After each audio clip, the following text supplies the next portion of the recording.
An Africa free from violence against children is a vision that unites all of us who strive to improve the lives and prospects of the people of this continent. However, significant challenges remain at both national and community level to prevent and protect children from violence. By taking stock of progress, challenges and solutions, we can map a path that may lead us to the realization of this vision.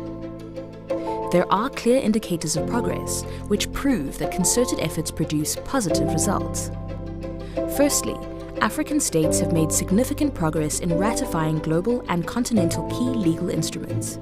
The widely ratified Convention on the Rights of the Child and its optional protocols, and the African Charter on the Rights and Welfare of the Child serve as the cornerstones.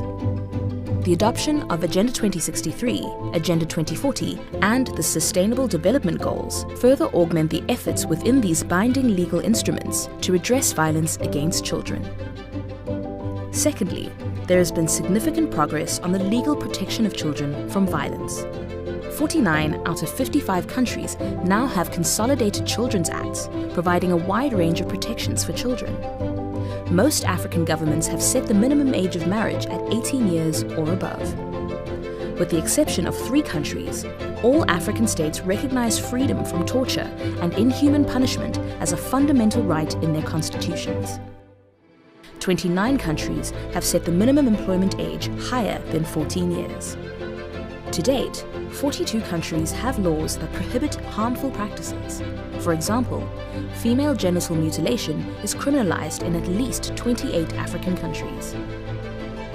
Many African countries have passed anti-trafficking laws. Enhanced access to justice for victims of violence against children is visible through the application of these legally binding instruments.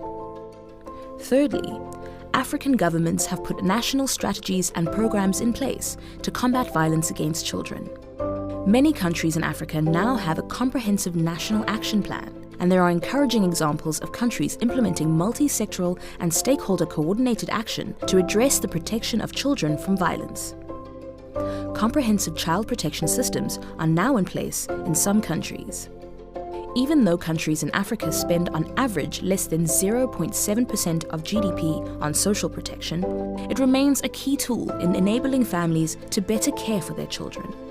Positive parenting programs implemented via the healthcare systems are improving relationships between parents and their children, with the clear potential to reduce violence. Africa is home to several homegrown solutions that have been effective in addressing violence against children.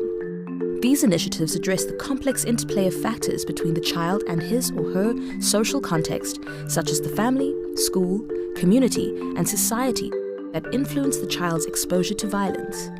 A number of key factors contribute to this success. Political will at the highest level is essential to create a culture of prevention of violence, including strong legal and policy frameworks, systems, and adequate budgeting. Community ownership has created opportunities for local initiatives to take root, scale up, and mobilize rapidly. Community-based mechanisms facilitate access to the most marginalized and hard-to-reach groups, especially in areas that have experienced protracted conflicts. Interventions that take holistic, intersectional approaches are very effective at a family level.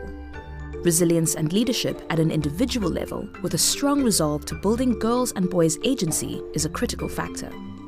Faith-based bodies can be instrumental due to a strong influence on the community and a history of addressing moral and ethical issues.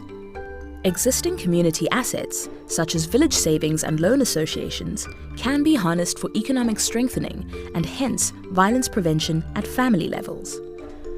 All of these factors show that when strong commitment and sustained action come together, violence in children's lives stops being perceived as inevitable and indeed can be eliminated. Civil society organizations need to engage in multifaceted advocacy and engage with governments, Pan-African and sub-regional bodies to influence policy. At a community level, they should support families to be at the forefront of violence against children prevention and response, and scale up homegrown good practices.